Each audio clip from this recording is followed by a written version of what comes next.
Hello everyone, thanks for coming out to the inaugural episode of the Venom Den. My name's NYXL, your guide on this maiden voyage. Every month, I will be gathering a few people from Overwatch League's premier supporters club, New York's 5 Deadly Venoms. The Den is all about creating a platform for players and supporters of the Venoms to speak about everything Overwatch League, New York Excelsior, 5 Deadly Venom events, or just places we love in the city. And you get to watch it all from the comfort of your own home. For those who may not know who 5 Deadly Venoms are, well, this is a great place to start, my friend, because today, on the show, we have two of our finest players, Beekay and Spaceghost. These two are the Venom's official team captains. On April 14th, we'll be hosting the very first Homefront Supporter Series at Waypoint Cafe. What that means is, we've teamed up with Austin's local Houston Outlaws supporters crew, known as Lone Star Vanguard. We'll be playing 2 sets in the same format as Stage 3 Overwatch League. On top of all that, we'll be doing all this to support local charities. The 5 Deadly Venoms will be playing in support of the University Settlement Society of New York City in support of their adult literacy program. The Lone Star Vanguard will be playing in support of Dell Children's Hospital through Extra Life. So make sure you check out both of those amazing organizations before the event.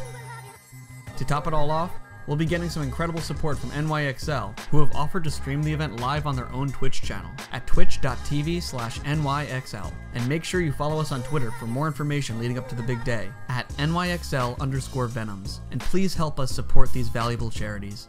Now, I'm going to pass the baton over to your host this week, Padromi. Thanks so much, guys, for tuning in. Today I have the pleasure of being joined by 2 of our captains for the 5 Deadly Venoms PC teams. We have Beekay and Spaceghost. Thanks so much, guys, for joining in. Yeah, thanks, man. Thank you for having us. Hey, thanks for having us. So one of the things I want to do today is kind of talk to you guys a little bit more about what the prep's been like, what has practice been like, what has the players been like. Let's start with Beekay. Beekay, I know for those who may not know this about you, I know you have some experience as a coach for teams in the past. Can you talk a little bit more about your experience? Sure, yeah. So before I got into coaching, I was a sort of in-game leader / captain for a team that was, I guess, semi-pro. We were like tier 3-ish back when those kind of tiers mattered. I kind of played for startups such as Relic Gaming and Vast Rupture, those kinds of organizations that are no longer around. Through that, I kind of fell into coaching for other teams. And right now I'm currently coaching the NYU Tesla college team, as well as these, I guess, team 1 for the 5 Deadly Venom squad. Awesome. And what's really unique about this is that Spaceghost, I think we have like the complete opposite kind of situation with you. Can you talk a little bit more about your, not just like player to like Overwatch experience, but like your experience as like a first time captain, is that right? Yeah, so my experience with Overwatch have probably at this point racked up a little over 900 hours into the game, so I'm of course super familiar with it. But as far as coaching and coordinating a team, I am yet to really function in the captain role for Overwatch. The closest experience I have had was probably with my collegiate Super Smash Brothers team. We had a squad of 5 people and we would travel to play other teams, and I was the captain of my team for that. But my combined playtime between Team Fortress and Overwatch is probably capped a little over 2,000 hours, so it's safe to say I know a little bit about what I'm doing. Yeah, let's talk about that a little more. Like, how do you think having been captain of that Super Smash Bros. Team helped translate into coordinating a team? Can you talk a little more about like managing that and handling those kinds of differences in play style and play level? I see high potential in everyone on the team. Luckily with Overwatch, in my opinion, a lot of people deem it as like a very execution-heavy shooter, but I think it's a lot more communication and strategy-based. So luckily, since the whole team is very good at talking to each other and knowing where things are, we seem to have a lot of synergy just based off of the ATX scrimmage. Another thing about the game that is pretty welcoming for new players is that just general knowledge of how the maps function and what to do will carry you a lot more than being able to like get consistent headshots. So some of the players on my team have been able to progress and get better through just tips alone, as opposed to like practicing and like grinding tech and getting better at like getting more consistent shots in.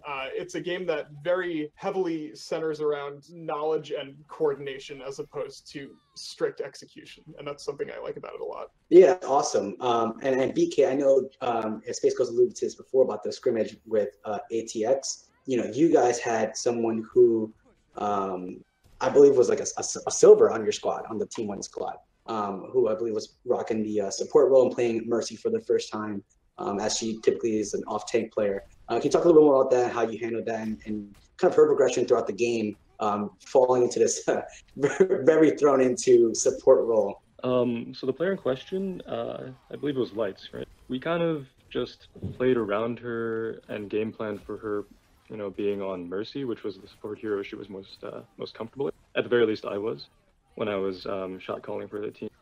I think in the beginning she was very nervous. She definitely felt that she was playing sort of at a level she didn't belong. But we were all kind of encouraging her as, you know, the games went on. She would, you know, she started off doing things like constantly apologizing for dying or, you know, mistiming an ult or something. But, you know, it's totally fine. And we have enough experienced players in Team 1 to kind of compensate for that kind of thing. So, for example, I believe it was on Route 66, she maybe blew a Mercy ult a little early, but we kind of just took that as a signal to just, you know, go in and start attacking, which is the correct play. Yeah, it's awesome. And when, like, so in terms of playing around, you mentioned playing around the Mercy and you know, kind of like roll with things, right? Like a lot of Overwatch is kind of like so situational and so like what do you think benefited out of having a player like that on your squad for the rest of the players in the team? So I think it was, well, for me, it was a really valuable sort of teaching moment, because even though, you know, Lights was a little less experienced than everyone, maybe playing at the level that she was, everyone makes mistakes. As you said, Overwatch is very situational, and it's very hard to come up with the correct decision on the fly most of the time. And that's, you know, that's true whether you're a pro player or like a silver player or like a masters player, whatever level you're at. There's always mistakes that can be made and are made. And really, I think it's just valuable to you know, learn from. That's really all you can do. And For I believe, sure. you know, yeah, I believe having Lights, you know, make some of those mistakes, not necessarily, you know, was bad, but we were able to kind of learn from that and kind of expand on that. Yeah, definitely. And Spaceghost, I didn't get to spectate that scrim in that game. From what I've heard, it was kind of interesting having like 4 true DPS players on that squad who had to kind of like flex and rotate and shift. I know, like, as a DPS player, like, you want to play DPS every time you're in the game, right? So how did you manage the play time and rotating tank play and DPS play? How were the players responding to that, and what was that challenge like? We learned a lot. We learned who is comfortable on what roles. We learned who can synergize as far as tanks. I think I opted to go, I think I went Roadhog at one point, and someone was like, I'll try Orisa, and it worked really well. And then we had like Reinhardt and Zarya. Another game, we figured out who can play what role in relation to the other person. So our first scrim was definitely about like synergy, as not just opposed to like who could play what role, but like who could play which role in relation to the rest of the team. I think our supports were mostly sticking to support, but I remember Extreme Meme, who's like 12 years old, was very enthusiastic about like filling any role. And for the most part, everyone is pretty willing to volunteer to switch up what they wanted to do, which is pretty incredible for our first scrim. I think we're going to do really well in the future. That's awesome. That's awesome. And it's funny, you mentioned synergy and you mentioned like learning how people play with one another. On Team 1, there were some pretty interesting moments during the last map, 2CP. It definitely seemed like it was not one of our stronger maps, where ATX was definitely able to capitalize on some serious mistakes that were happening. But in that 2CP madness, we'll call it, certain players like Rob and Curie on the tanks, when ATX took out that Mei, I mean, I've never seen a Mei hold a point so ridiculously in my life. Like, that was outrageous.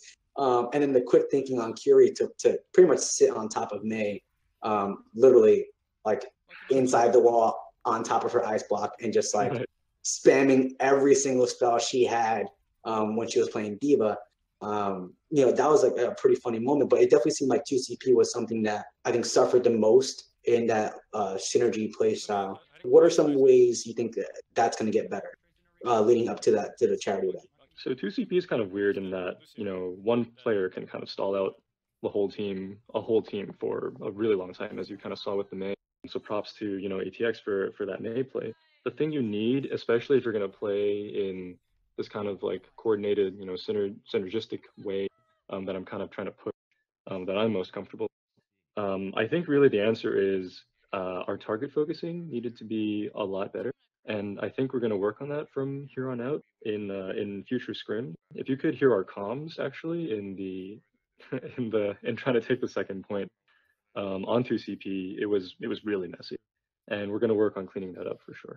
Awesome. And it's really cool. In Spaceghost, you know, it's really funny, kind of like how you kind of stumbled into this role as the Team 2 captain, right? I believe NYXL hit you up like kind of out of the blue and was like, hey, we need a ringer for our practice. Can you come in and play with us? And it seemed like immediately upon entry, you kind of took control and command of Team 2, like completely unannounced. What was that like, coming to a group of people who had already been playing together and coming in as like the outsider and just kind of like taking over and transforming what was happening in that moment and making it way more cohesive, if you will? That's a good question. I sort of just played it like I usually do in comp. You kind of just see things as they come, you call things out, and you adapt to everyone else on the team and how they feed off of what you're saying, and vice versa. And, you know, I just kind of made call outs, and then next thing I know, everyone's like I'd be like, Mercy one, sneeze on her. And then someone would be like, get the Mercy. And then you just start noticing things, you start being observant with your team. Yeah, it's funny you mentioned the call out, right? Because you were mentioning before, you played a lot of Doomfist, you played a lot of Reaper. You don't typically see DPS players doing the call outs, right? Like typically you have your tanks or your support players like Beekay giving those shot calling. But it kind of seemed like, you know, in playing like a dive composition, it's almost even just as favorable having a DPS player like a Doomfist. You know, being the one making shot calls in that kind of situation. What was that like? So funny enough, when I typically play comp in Overwatch, I'm usually, I don't want to say stuck with the tank role, but no one ever plays tanks. So ever since like season 1 or 2, I have like mained like Reinhardt and Winston and Diva in comp for the most part. So as a tank, you sort of learn to be observant as to what's going on, because you can kind of take more hits and you can look around. And with Doomfist, all of his abilities are movement based, which is one reason I like playing him in a team setting so much, is because you can see like 360 degrees. You know what's going on at all times. I can rocket punch to my supports. I can uppercut to high ground. I can like get to where my snipers are. I can see where everyone is. So I wouldn't necessarily say that, like, tanks might be the best shot callers as opposed to like the most mobile heroes. And I think that Doomfist's mobility makes him potential for like a great shot caller on a team. That's awesome. And I want to transition real quick away from the team. I want to talk a little bit more about Overwatch League, 5 Deadly Venoms, and get some opinion from you guys on what do you think of Overwatch League? Like, how do you think it's going? To 5 Deadly Venoms, right? Like, it's this crazy, quirky group of people here in New York who are super passionate about the league, who are super passionate about this team. What has that experience been like for you guys, the participants? And you, particularly BK, you're actually in Burbank right now. You know, you went to Blizzard Arena and got to enjoy some of the games. What's that experience been like for you? So as far as Overwatch League, it's kind of like a dream come true, really. You know, kind of having esports elevated to the level that sports is, you know, in this country. It's kind of the holy grail, right? Like, everyone's been looking for that. And you kind of really see that here in Burbank. I visited the arena yesterday to kind of watch the matches, and it's wild, man. It's bonkers. Everyone's going crazy about this kind of stuff. I actually went with the social media manager for the Seoul Dynasty, and I was watching the matches with him. Watching him talk about his team and Dynasty playing yesterday, even though they got swept, he was kind of saying things like, oh man, Fleta looks so off right now. Or like, oh, Zumba's carrying, but, you know, he looks really angry, you know, stuff like that. That kind of insight you don't normally get. So it's just, I don't know, it's just really fun to see, you know, and people kind of talking about the players like celebrities and that kind of thing. It's all I've ever wanted since I was a little kid playing FPS games. Isn't that what we all wanted? Yeah. What do you think it means to a fan base where now the teams are regionalized, right? Like before, you weren't necessarily attached to a team as much as you were attached to a player, right? Now you have centralized teams, and you're talking about the hype that it is at Blizzard Arena, and you've also attended games at Waypoint. What would you say, like the hype and the atmosphere is like, you know, at Blizzard Arena, and then comparing that to Waypoint? Like obviously there are certain levels of differences, you know, being there live and in person, but having like a viewing party, like talk a little bit more about that. So as to your first point about regionalization, it can only be a good thing, right? Like, I think a lot of people were skeptical at first when it came out, especially on Reddit, you know, on all the competitive Overwatch subreddit and that kind of thing. But you really see that you really see like fans kind of, you know, glomming onto a team simply because they're from that city. Like I have friends who don't play Overwatch at all from New York who will, you know, come to Waypoint with me because they want to have a good time and all that. And they have fun cheering for the New York team for sure. The Blizzard Arena has fans from kind of everywhere, so it's really kind of it's kind of hype for, you know, whatever match it is. Like when Philly was playing against Fuel, there were a lot of Philly fans in the building who were unreasonably excited. I think, for example, well, I say unreasonably, but you know, like the Screeching Girl, for example, Right. yeah, she's a Philly fan, I think. You know, things like that. It's just like the atmosphere at Waypoint just turned up to another level for all the matches, not just for the ones that New York is playing. Awesome. And at Space Coast, what for you, like in Overwatch League, what has been your opinion on the New York squad, and what's it like to root for what has been a completely dominant team, right? Like this team was not the team that people were saying in the beginning of Overwatch League as the #1 team, right? Everyone's talking about, oh, Soul Dynasty, oh, London Spitfire, like they're the best teams. And then you have this team in New York, who a lot of people give a lot of grief about being an all-Korean team, like all Korean players, not necessarily having ties to New York and that whole debate. But it seems like from the fandoms, and I'm interested to know a little bit more about what your opinions are.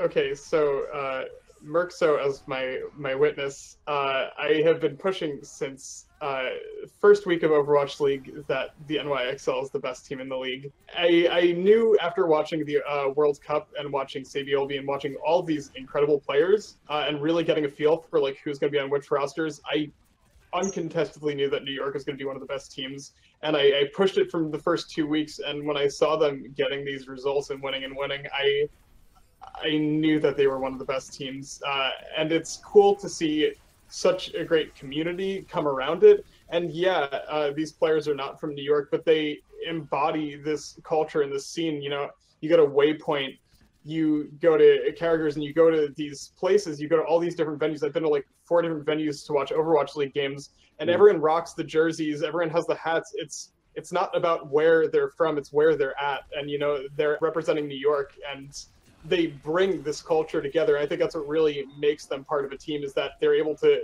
cultivate all these fans and bring them together. And I get to meet all these people at Waypoint, and now here I am playing for a team because of these guys. So yeah, they're not from New York, but they're New Yorkers in the sense that they have brought us all together to cheer for this team, who, again, in my opinion, is the best in the league. I really don't think that's up for discussion right now. It's, you know, for one, it's just refreshing to have a New York team that doesn't suck. For one. I'm sorry, just to branch off of that real quick, the fact that the Wilpon Group owns the Mets and the NYXL, and that the XL from the get-go has been such a dominant team, and that the New York Mets have been lackluster for the past like 5 or 6 years, it's pretty refreshing. I feel like, you know, as we watch the league and we watch the games, and, you know, with the different stages that are coming up, and a lot of teams making a lot of roster changes. And here we are sitting at one of the smallest rosters in the league. What do you think is it about this squad, like these particular players? Because you got someone like Jonak, for example, right, who out of the gate is his first professional, you know, try a professional play. No one really apparently wanted him, you know, off the bat, and he's just been lighting it up, right? Like, who else do you feel like that's on this NYXL squad is allowing this team to really like take it up a notch and competing on such a higher and different level, right? Because, you know, like I mentioned before, we have such a small roster. These guys aren't getting much breaks. You know, they're playing every single match. How is it that they're continuously able to do this? I guess Sabovi's just crazy, right? He's just nuts. I think really Neko kind of impresses me a lot with his play, to be honest. Actually, you know what? I can't even pick one. Just the whole thing. Yeah, I just can't talk about one of them. So if you had to pick one player on the squad as your favorite, who would it be, BK? Oh man, it's Jonek for sure. Every time I watch him play Zen, I just want to play Zen, and I'm not even a Zen player. Like, okay, when you watch him stream, he just has a highlight moment every 30 seconds, and he's just so chill about it. He's just like, yeah, of course, that's just what happens. He just doesn't react at all. So like, this is normal. Stuff, this is fine. Yeah. Everything's fine. Like, yeah. what are you guys so surprised about? Isn't this how everyone plays Zenyatta, right? Right. Yeah, his chat is going nuts, and he's just like, stone cold. Like, yeah, I do this every day. Like, yeah, it is fun and refreshing to watch these guys. How about you, Spaceghost? Who's your favorite to watch play? Pine for sure, man. Pine's the best. I love Pine so much. I like fangirl scream whenever he starts playing. I have known him. I mean, I used to play Team Fortress, and he used to play Team Fortress. To see him on the squad is pretty great. One thing that really excites me about him, and this sounds like sort of backwards, but his lack of consistency only makes his highlights even more incredible. I think he's had a bit of pressure on him in the past few weeks, and I think that's why he's been like lacking in his performances. But when he plays well and he's feeling himself, I honestly believe that he's like top 3 players in the entire league. We've seen his McCree on Ilios, we've seen his Widowmaker on like Junkertown. He's pulled off some insane plays. He's gotten like quad and quint kills alone, like almost unassisted. He's creative too. He's not the only McCree that does this, but I've watched him like cancel Deadeye just to reload his clip and then finish off 2 other people, as opposed to opting for the ultimate. Like, he's very smart. He's a very lovable person too, and I always get giddy whenever I see him on the lineup. So Pine, absolutely my favorite player. For sure. And you mentioned something really cool there. You mentioned how he's so personable, right? And I feel like what's something special about this team in particular is that they're such a marketable team, right? Half of them don't even really speak that much English, but for whatever reason, we feel like we know everything about these guys. It's pretty cool, and I think their social media does such a good job in connecting us to these players with things like the origin stories or the Q&As on Reddit and the Q&As in Discord, right? Like, these players, they seem to show so much passion, but they also show a lot of love for their fans also. What do you think is it about this particular group that makes them so special that they can connect with the fans so well? Well, I think a lot of what Spaceghost just said kind of goes into that answer, right? Like, you see someone like Pine doing something insane, like things that he literally should not be able to do. I think as I think someone from Outlaws said recently in an interview that you just want to be like that. Like, I think Pine in particular kind of embodies like the hype play, right? It's just why we play these games. It's like, seeing moments like these. Yeah, most definitely. And those highlight, oh my God, everyone's jumping. I vividly remember jumping on top of a bench at Waypoint in like sheer awe of what I was witnessing on screen. Just in that last match against Shanghai Dragons, Literal had a 5K Dragon Blade, and I don't think I could keep any type of composure altogether. Like, that was just absolute madness there. And what's really interesting and how this team's going to be able to adapt going forward, right? Because next year they're going to be coming to New York and dealing with that whole transition of not just living in America, but now they're living in New York where they're representing. It's going to be such an interesting and fun transition for sure for everyone. And I think everyone's really excited to see what the team has in store for them coming over here. I think what's going to be really, really fun about that whole experience is being able to have access to these players. I think it's such a unique experience that a lot of other sports don't offer. When do you think you'll ever see, pro players in Q&As or interacting with them on Twitter, for that matter? You have so many times where people, do fan art, and the players are retweeting and they're liking it and they're commenting. And even what's been interesting to see is like kind of like that New York swagger of the team, right? Like, early on, I remember, I think it was on an episode of Watchpoint. Maybe it wasn't Watchpoint, but it was something with Monte Cristo and Doa, I believe, and they were interviewing Ark, and Ark was like, "Oh, I don't want to say something about the London Spitfire," and like everyone's just like at the edge of the seat, thinking like, "Oh my God, Ark's about to trash talk somebody," and he just told you, was like, "Yeah, sometimes your tanks are out of position. That's how we're going to capitalize," and everyone was like, "What?" And then now after, like right before the Houston match, you have Pine now taking it way more New York and saying, I want to see chat spam with Jake Lulls, right? Like it's moments like that where you start seeing that they're starting to develop this banter even between the players. I think it's exciting for the league and for the fan base to get involved with as well.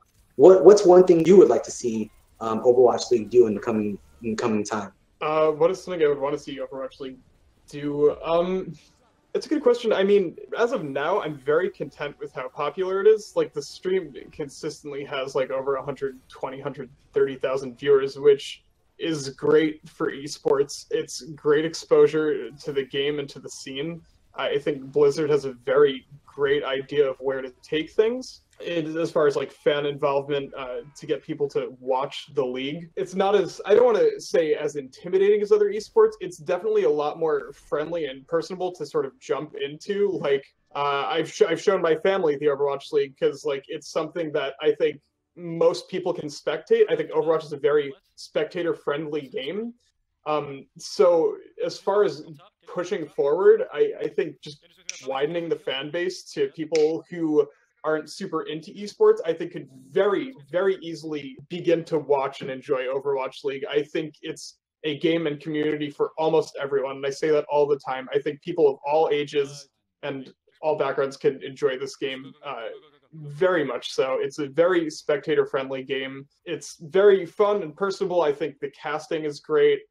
I think the fans in the arena are great. It's all different ages. You have a lot of kids. You have a lot of adults, too.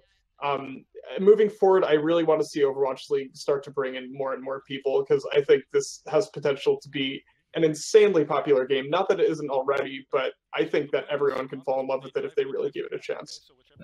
As for me personally, I think I'd want to see sort of more of a minor league kind of pop up. I know we kind of already have that with, you know, contenders and open division and that kind of thing, but before Overwatch League, there were lots of, you know, small tournaments like well, I guess small is not really the word to describe it, but like Apex, right? And like maybe not small. right. Well, yeah, but like I mean also like online only events. So like, you know, Rivalcade had a series of tournaments. I think most famously Gosu Gamer weeklies, that kind of thing. Sure. Those aren't really around anymore. And maybe this is my kind of like, I don't know, minor league team past self speaking, but I kind of wish there were more opportunities for non-pros to kind of play and be recognized and that kind of thing. Yeah, that's really, really awesome. You know, again, I wanted to just thank you guys once more for, you know, jumping on here with me today and talking about the charity event coming up and Overwatch League. I think it's been really, really cool. I think, you know, I know for sure Team 1 and Team 2 of 5DB are definitely very, very excited and amped up. I know ATX is super excited for this matchup too. I vividly recall seeing one of the ATX players write in chat, "You haven't even seen our final form yet," which made me very concerned as to whether or not they were trolling us or not. But you know, I think it's going to be a really, really exciting you know, event. So I just wanted to thank you guys once more for joining in and talking and sharing this with us. Yeah, of course, man. Thank you. I love talking everything Overwatch, and I'm glad that I get to be a part of this team. This is one of my favorite communities to be a part of. I love everything about Overwatch and everything that the Venoms have to offer. It really is a gift. Totally. Yeah, thanks for having me and us, I guess. I really like, you know, 5 Deadly Venoms' vision, just as an aside. And the reason why you guys kind of, you know, created this fan thing that's just, you know, growing and expanding. Yeah, thanks for having us. For sure. Thanks again, everyone, for tuning in and checking this out. I wanted to once again thanks Beekay and Spaceghost for taking the time. Want to give you guys a moment to kind of give yourself a quick plug. Beekay, go ahead. Yeah. So my Twitter is @BroanGames, so BROAN Games, and my Twitch can be found at twitch.tv/BKOW, so BEEKAYOW. Both my Twitter and Twitch are Spaceghost OW. Awesome. Again, thanks everyone so much for tuning in, checking us out. I'm Padromi on both Twitter, Instagram. I mean, just name it. It's Padromi everywhere. I don't stream, not a problem. But you know, feel free to follow these guys, Beekay and Spaceghost. They're awesome players, very entertaining to watch and to learn from. And yeah, thanks for tuning in. Until next time.